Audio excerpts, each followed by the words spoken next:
Hanggang ngayon, matindi pa rin ang polusyon sa ating mga ilog at karagatan. Nakolektang basura. Plastic.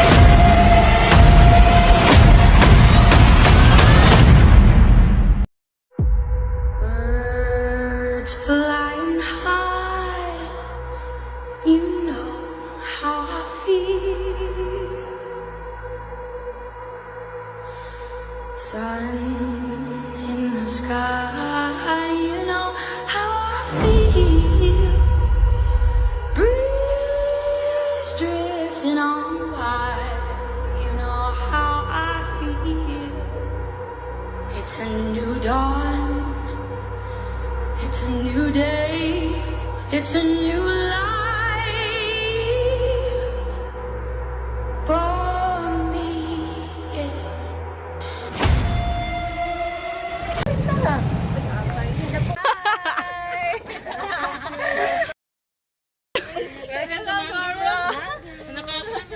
Welcome to Mangroves! According to statistics, Philippines rank as a leading plastic polluter in terms of the ocean. At sa ngayon, nandito kami sa lungsod ng Panabo City upang kumuha ng mga panayam sa mga tao dito at kumustahin ang estado ng tubig sa Panabo City. Lalong-lalo na ang level ng basura sa dagat.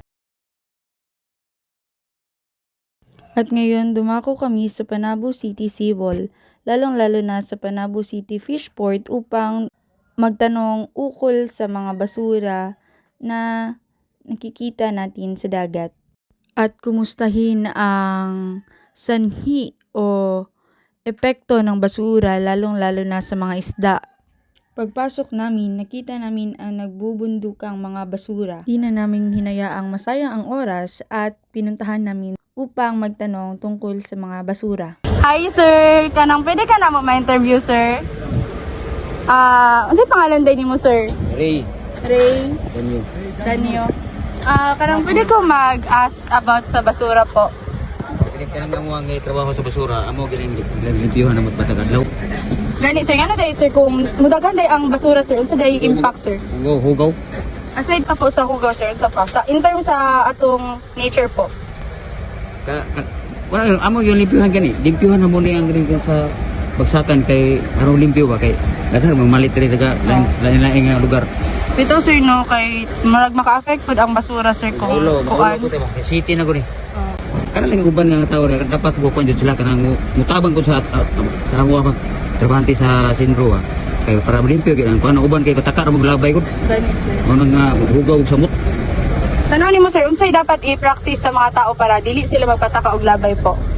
Kanang kuan lang kanang kumbaga sa kuan ma'am kanang mutabang sa diri sa mga trabahante ba dili kayo para sa panimalay kung unsa ka limpyo sa panimalay mo po'y kalimpyo diri sa trabaho. Sunod naman naming pinuntahan ay isa sa mga tagapamahala sa Panabo Fishport. Kasi big impact ana daghan kay basura sa water ma'am ya. Ang isda maapektuhan pud mo. Mapiktuan kita man kay ang tubig manggoda na either magkuan siya muinit nya maglahi ang iyang kuan sa mag-contaminated gani ang iyang kuan murag siya magmantika magkuan siya kanang ang basura di ba pagka masala na siya nag-contaminated ang iyang tubig. Unsa may paraan ma'am para maiwasan ang mga ma'am daghan nga mga matay nga isda ma'am?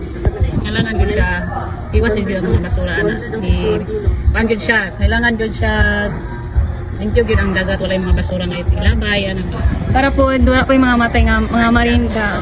Sunod naman naming dinako ay ang mangrove capital ng Panabo City. Hihingin ang panayam tungkol sa mangrove forest when in terms of water pollution. Buti na lang nakita namin si Ma'am Byron sa tagapamahala ng mangrove forest. Ay ma'am, pwede ka naman ma-interview about mangrove ma'am? Pwede kayo. Kanang nga kayo idea po about sa water pollution when it comes to mangrove po? About sa Mga basura po. about sa mga basura.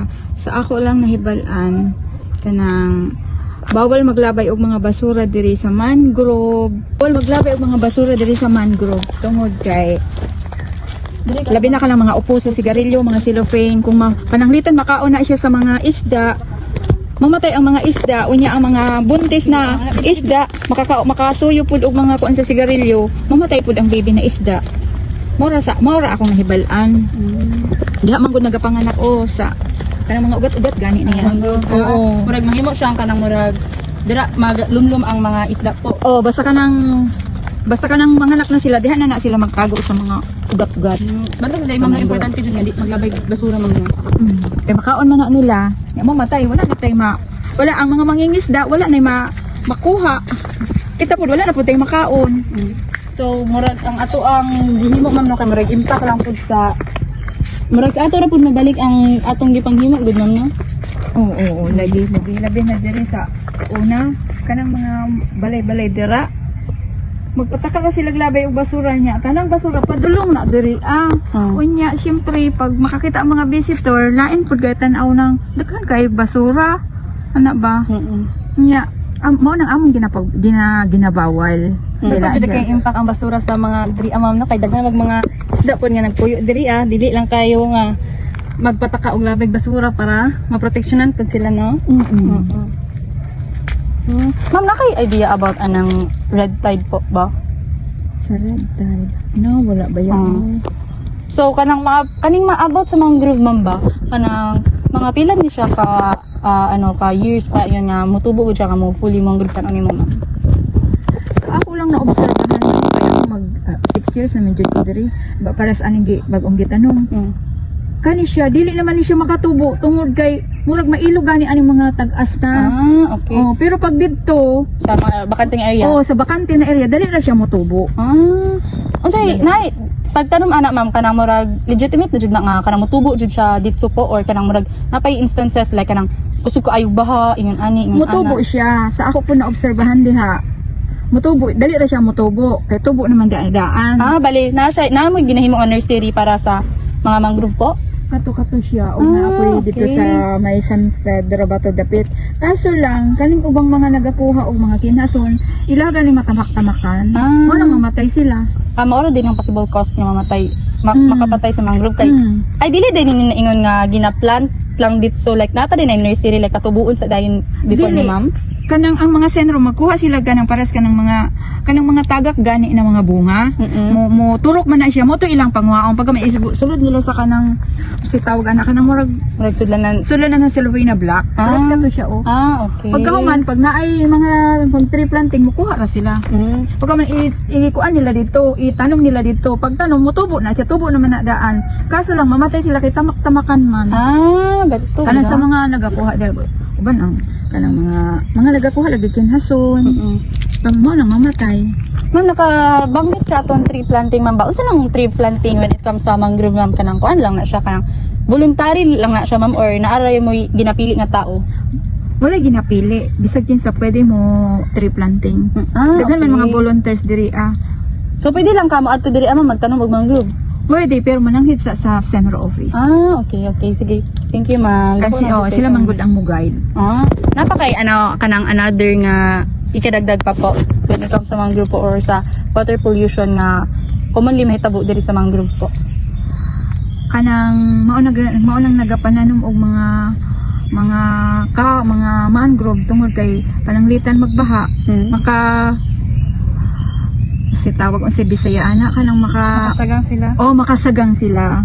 Ano din ma'am, unsa din na aning mangrove ganong makasagang kung na ay mga tsunami ligon sila ma'am. Ligon.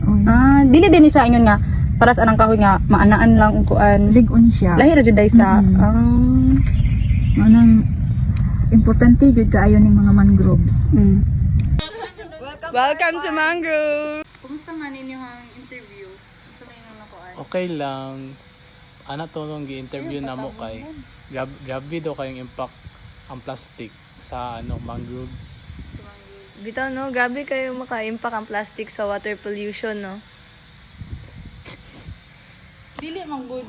Kita no, grabe kay makita ninyo ba nga parang grabe siguro impact ang water ang mga basura especially when it comes sa tubig kay like katong among na-interview ganina nga gakuan gid siya og kanal ana si Sir Ato sa mga nga sa basura good magka-cost og mga baha gid siya kay kanang magkabara-bara lagi daw like unta daw nga responsible daw ta sa ato ang mga ginapanglabay gud kay may sa tuwa man gud daw balik di ba Mariel dili ra gud sa tuong balik may naato man na cost when it comes sa Daga dagat. may umadako man nga basura. Oo. Nadyo impact. So dapat keep it. Ito sa mo po ki ana to mo na mo nga pag ang plastic daw makaon sa mga organismo o mga isda diri sa mangroves kay yung pag makaon nila din makakos daw og microplastic, microplastic na sa lawas mga po daw sa mga side effects like food poisoning. Mabalik ra sa to namon ko to yung nakuan ganina si Mariel. Sige to yung Mariel. Sa atong kay Kuya ganina na abot ang puto sa kanang mga kemikal ganina nakaon sa mga isda ngay kay abot atong sa mga dynamita ganina na yung mga epekto ato sa isda dahil siyang sa gingon ni Giovanna makaon sa isda to ay kanang makakaon og kemikal ang mga isda ba niya. May contain juice Oo, tao na. Makakaon po sa mga tao kay ano man balik ang sa isda so kuan po na to no madaot sila to ang apektuhan po sa ato yung kasakit ka Marag mabalik rin sa tuwa.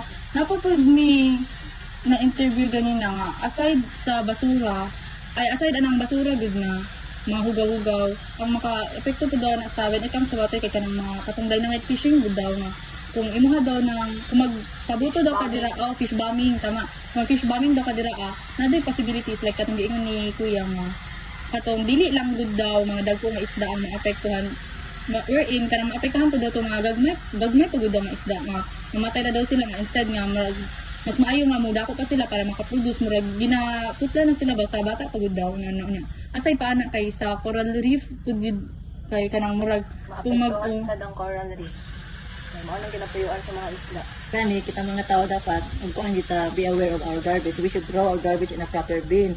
Kay mo na makakos og kuan flood. So ang tao ang gahimo jud og problema sa atong environment. So, It would be overall, start in our Nag-start din siya sa mga tao. sa mga tao. Namin na bantayan when it comes sa mangrove. Tanong ninyo, ikaw diri Herbalinggo when it comes sa mangrove. gina-observe niya ang kuan kanang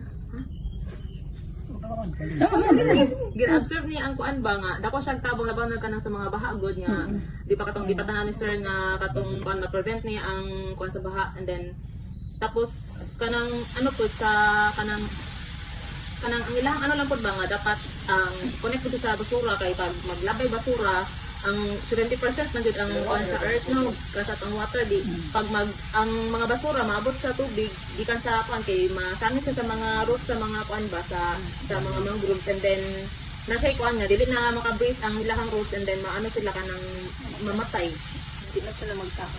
parang suffocate sila no sa mga basura. Pero pag ilang leaves lang, okay na. May hindi siya na fertilizer sa ilaha. Naman ko tiniingin si ate niya, kanang murag na napudoy isa ka cause nga ng mga matay ang mangrove, di ba Mayel? Siguro pag pag mataasan sa tubig ang ilang ugat, cause po na silang ikamatay. Ay like katong gingan ni Sir no nga malumos. Malumos sila kay above Because of the water level. above water level nila na makaya sa roots nila bali malumos ang ilang roots. Simple sa giingon ni Auntie kanina nga, among gi-interview kayo. Kwento po daw, dili po daw manubo ang mga mangrove kay. Karaging matamak-tamakan, hindi matong manginhas kay imbis na mutubo pa siya, di na siya mutubo kay matamak-tamakan naman siya sa manginhas. No? Dala na taman ilahang life, dili na din siya mutubo. Kung ay negative. Kaya ang ganang Simple sa giingon ni Auntie kanina nga, kanang kapag yung magtanong sila, nga dili tayo mutubo ang mangrove is kanaging ang surrounding tayo ng mga mangrove kay daghan kay mga sanga-sanga gani kay dapat kung magtanong sila kanaging murag wala kayo daghan nga mangrove gani kay para daw mag-grow daw sila sa dali. Murag mo gud sir kanang murag mag-unahan na gud sila kuan sa Mag-analyze sila. may kanang yung reflection niya na kita pag man nato sa documentary. So sige ako una. Zoom ka. So, ang akong nakita sa atong documentary no nga, ang ato rang kung binuhatan kay sa ato rang mo balik pud good. Like for example, labay tag basura no, magpataka tag labay og basura. Ang ending ana kay sa ato rang siyang balik like for example kanang magbaha-baha na tungod kay ma-block gud ang mga drainage nga agianan instead nga agianan sa tubig, magpundo dito ang mga basura. Ikaw ate. Ang makita na akong reflection no, kuan din ako in my own kuan jud ang kuan ako dire We should preserve our nature, especially the trees na may makatabang dako sa atong kalamidad. And it's a gift from God. Kailangan i-treasure gyud sa tao, dapat kailangan yun natay responsibility nga buhaton sa atong kaugalingon. Ang sa kuha kay same lang gyapon kang tunet kay noon kay kanang ang kuan kay nam jud sa human activities kay kita man ang tingnan sa tong common denominator, predator. Kita ang kuan sa kuan kanang responsibilities na to ug kanang discipline ko sa kaugalingon gud nga maggamay og madako man nga basura dapat ilabay jud sa sakto nga kanang basurahan gud kay para dili sa magkuan ba mag-cause og kanang sa paghinga ni kanet nga magbara ang mga drainage. It's very important yun nga. Dapat i-preserve na to ang ato ang mga trees, labaw na kay mga pa na labaw nag-init kayo sila ang usagang nga. Kailangan po na to proteksyonan po kay kung dili na to proteksyonan, gamay na lang po kayo atong mga punuan dili niya. Ang mga animals ani wala na po sila mapuy-an kay tungod sa nagamay na ang mga trees dapat proteksyonan din na to ato ang mga trees niya. About po sa basura dapat kuno po ta malabay sa tamang basurahan. Ako kay napansin ako sa mga mangroves kay makuhaan din sa source of food. Katong same good ganina sa gi-interview nato na si tatay na 70 years old. Ay, si tatay Cesar na ingon niya na makakuha daw siya og shell og mga alimango dira sa putik sa ginapuy-an sa mangrove. Pero mao nang positive side. Pero ang negative side kay dili na di ay motubo ang mangrove ana kay matamak-tamakan man di ay. So bali lang parang fair square kay merong positive side tapos negative side. Murag na ay ka na murag na ay kapalit ba? May kapalit pagkaon pero in return is mamatay po siyang mangrove. Ako same lang gyapon ka Antoinette o ka Gomez nga although basura lang siya, dako kay siya impact sa mangrove or sa ato ang kalikasan. Kung gingon ni Antoinette nga mobalik lang sa ato gihapon and ato ang binuhatan na and then itong ka Gomez nga dito magpatakag labay basura kay lagi mobalik sa ato and ang makuha po nato especially pag tayo sa mga isda mukhaon ta ng isda then kanang isda kay nakakaon na day plastic pod so mobalik siya sa tuwa og nadyo tayo every action jud nato nadyo consequence sa tuwa. At di lang dun nagtatapos ang aming pananaliksik, pinuntahan din namin ang aming universidad at hiningi ang mga opinyon ng mga estudyante ukol sa water pollution in terms of garbages. Hi ma'am, can I ask you a question? Yes, But first, what is your name? Erica Montero. So, okay, Miss Erica, as a Filipino citizen living in the Philippines, how can you help to eliminate water pollution, especially when it comes to garbages? So as we all know, trashes and garbages is already a part of our daily lives, and wherever we go, there's always a trashes. So, how can you help eliminate garbages? There's so many ways in reducing our trashes, and Like for example po, the implementation of the reduce, reuse, and recycle. And since that implementation is already familiar to us, because that implementation strategy regarding to trashes is already implemented since we were in elementary. So I think in implementing that right now, it can help us in a way of gaining knowledge on how to properly throw our trashes or garbages. Kinuha din namin ang panayam sa isa sa mga tagapamahala ng mga basura sa aming universidad. Aya, kanang pwede ka na ma-interview ya? Pwede po. Kanang unsay possible nga hinungdan nga nung daghan og basura ya? Tungod sa na dili proper nga paglabay sa mga tao or estudyante. Ngun ana. Murag mao jud no possible cause, sir, no? Tapos ang epekto ana diha ang parehas ng mabara sa kanal. Ang isa sa pinakakuanan na magbaha, ang mga epekto niya.